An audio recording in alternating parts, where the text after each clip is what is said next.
Hey, Charles here with Rocky Mountain, and this is part 2 of our engine rebuild series for the KTM Group LC8C engines. So these are going to be found on 790s, 890s, and 901s. They are the liquid-cooled 8-valve parallel twin engines. If you need to know how to remove the engine from your bike, we've got a separate video. Go check it out. For now, let's start the teardown process. To get this done, we have some common hand tools. I've got a Tusk blindside bearing puller kit. I also have some snap ring pliers and some special tools from KTM. So right here we've got a puller for the generator cover. We've got our flywheel puller. This bolt pairs with that flywheel puller. I also have a lockup tool, a seal puller, this long 8mm Allen. That's going to help you remove your cylinder head. And then of course we have a heavy duty clutch holding tool. If you need any common hand tools or special tools, head on over to our website or click the link in the description below. Now, before we take anything off, I'm going to give this engine a nice scrub down. If you want to cover things up and actually power wash it, you can do that too. We're just going to use paper towels and get it all cleaned up.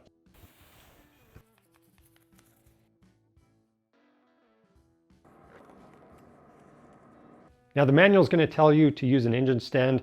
We're just doing that to better show the process. However, you can do this just on the bench using blocks of wood to help support the engine throughout the process. All right, we're going to start out by removing these coils on top. And as you disassemble the engine, it's really important to stay organized. Might be a good idea to use some Ziploc bags and label everything as well. Then we're going to remove the spark plugs with our 14mm thin wall spark plug socket. And with these, you want to pay attention to which one came out of which cylinder. So if there's lots of carbon or lots of oil buildup, that's a big indicator of things that could be wrong. And we've got our valve cover. We're going to pull this off. Pay attention, you've got the seals on top, and you also have some O-rings right here around these spark plug holes. Next, remove the starter motor. Then we're going to remove the thermostat housing.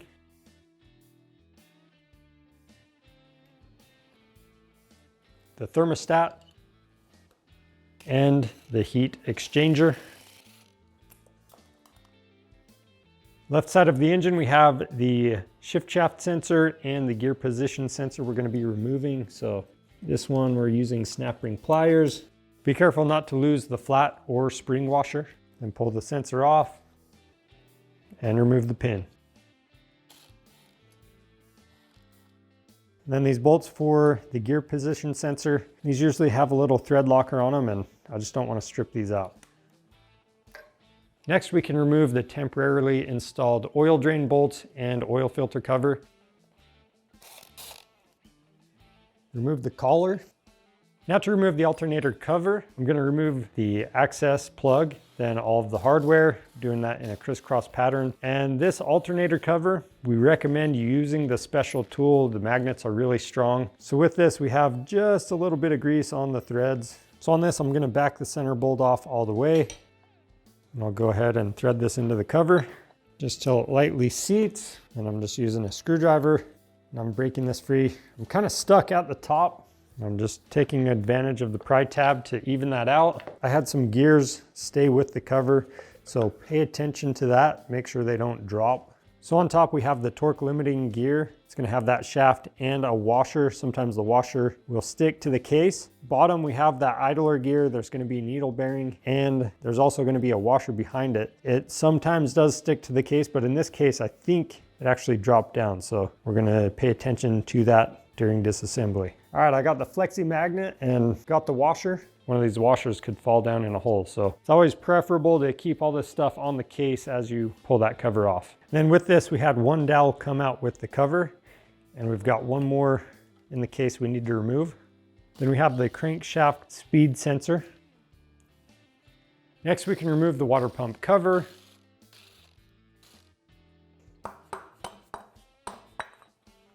The impeller. We're also going to remove these two dowel pins. And then behind the water pump impeller, we have a washer that needs to be removed.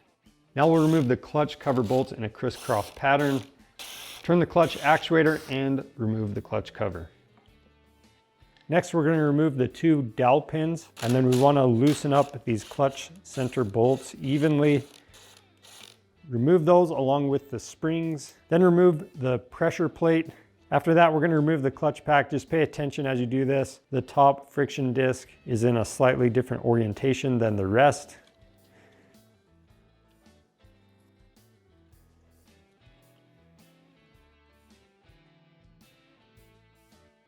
Then pay attention to the orientation of the judder spring and the flat washer. Next, we're going to remove the clutch hub and clutch basket. To do that, we need a clutch holding tool. This is the heavy duty clutch holder from Motion Pro, and we're going to loosen this nut by hand. Remove the tool, the nut, the washer. You've got two of those, and we've got the hub. There's a washer on the back side. After that, we need to remove a needle bearing that's in the center of the clutch basket. So to help remove it, I'm going to pull this forward. Now we can push the clutch basket all the way to the side. We'll pull it out. And on the back side, you should have a washer right here. Go ahead and remove it. Next, we need to use our T40 to remove the bolt in our idler gear. Remove that bolt, the collar, and the gear itself. After that, we're going to remove this locking lever. So I'm going to loosen up the bolt enough that I can rotate the lever forward to take the spring tension off. And I'm going to finish removing the bolt. There's a few small pieces here, so pay attention to them and keep those in order. Then we need to remove this bolt and the retaining bracket.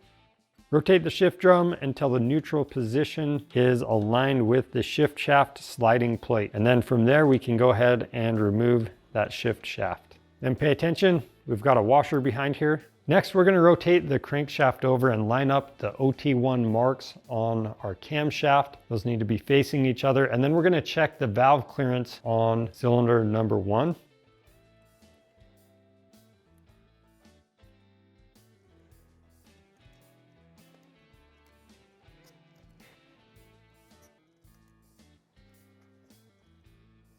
We're going to do that for cylinder number 2 as well, but it's going to be the OT2 marks. Those are going to be a dot. Remove the cam lever clip.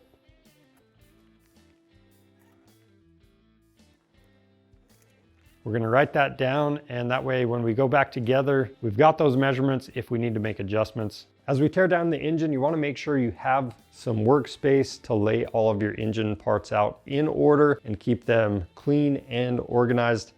So these cam levers, we're just going to slide them to the side.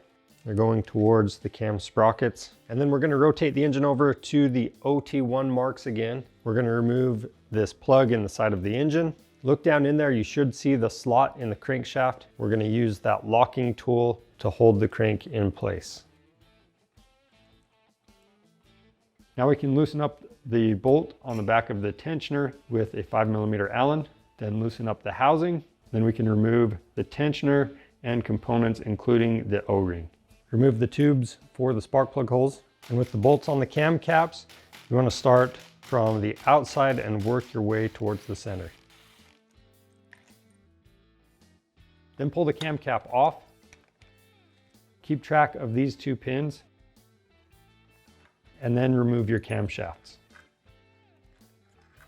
Then I'm going to use a magnet to remove all of the shims, and it's very important to make sure you keep these in order so they get reinstalled into the correct places if all of your valves were in spec. Now, if you are machining the head, you're going to have to figure out new shims anyway, but again, I recommend laying these out in order. Then we'll remove these 3 bolts on the outside of the engine. Now we can break the cylinder head bolts free in a crisscross pattern.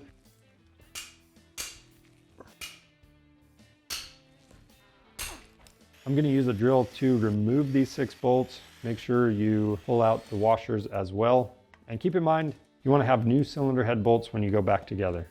And we can remove the cylinder head. We've got these 2 dowel pins. Pull those out, and then cam chain guide, we'll remove that as well. Then we have our cylinder head gasket. Use your T45, remove this bolt and the second cam chain guide. Now to remove the flywheel, pull off this center bolt. Then we can take our special tool, we'll thread it into place. This is going to help protect the crankshaft. And then on the flywheel puller, I'm going to apply a little bit of grease to the threads. Thread this onto the flywheel, And then I'm going to use a 24mm wrench to hold the flywheel puller still while I tighten down the center bolt with a 19mm socket. Then once that pops free, we can remove the tool. We'll use a punch to remove the woodruff key and then remove the crank holding screw. Next, we're going to flip the engine over and we're going to loosen up all the bolts on the oil pan, and we're going to be removing these in a crisscross pattern. And I'm going to lightly tap on the pan with a mallet. We'll go ahead and remove that along with the gasket, and then we're going to remove the dowel pins. Next, we're using a T25 to remove the screw in this plate. Take those off along with that oil rail. That's just going to pop out. Then we've got 5 bolts in the oil pump. We'll go ahead and remove that, and pay attention for the dowels. You want to remove those as well. Next, we have several sizes of bolts that need to come out of the bottom of the case. We're going to follow the same steps that are outlined in the service manual. And as you remove these bolts, make sure you keep them all in order.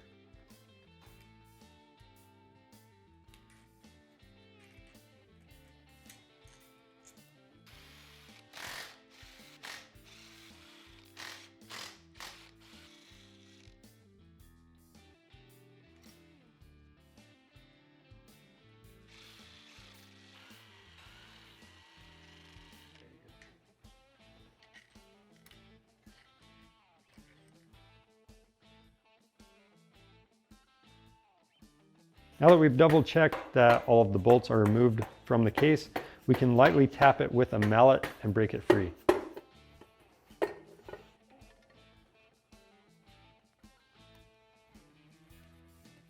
Verify that you have all of the plain bearings. Next, we're going to remove our balancer shaft with the seal.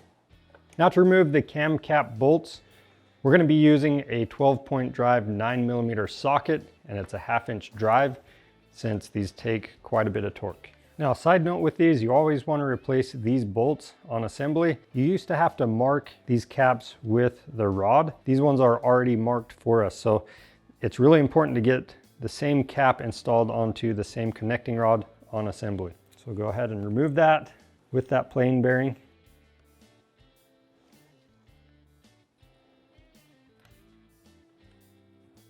Then I'm just going to very carefully rotate the crank so the rods are a little bit lower. I don't want those slapping around when I pull the crank out, but we can carefully remove this now, and we're going to pull that cam chain out with it. All right, now we're going to remove this seal and the counter shaft. Remove all 3 bolts for the bearing carrier. Then to remove this from the case, I'm just using a pry bar on this tab that is not part of the sealing surface. We'll tap that off. Then we can remove these 2 screws and the retaining plate. Now we can access the shift shaft. I'm going to thread the bolt into the shaft and remove it while I keep a hand on the shift forks. Make sure to keep these in order, and we'll do the same thing for the lower. Now we're going to remove our main shaft, the shift drum, and our oil rail. Next, we need to remove the pistons from the cylinders. The manual does want you to write down which piston goes to which connecting rod, but we're just going to keep the parts together, and keep in mind that FU54 is going to be on the alternator side. F022 is going to be on the clutch side, so we're going to go ahead and write that down. You don't necessarily have to cover these up to push them through, but I'm going to do that, and then we're going to flip the engine over. We just want to make sure that the connecting rods aren't banging on the cylinder walls. I am going to remove these dowel pins and this O-ring. Now we can flip the engine back over, and we're going to push each piston up from the bottom and remove them. All right, there you have it for teardown. Follow us over to the next video for cleaning and inspection. If you haven't subscribed to our YouTube channel, make sure you get that done. And if you saw any parts that are bad, make sure you head over to our website. We've got OEM and aftermarket parts on there, so go check those out. Orders over $75 ship free, and we'll see you guys in the next video.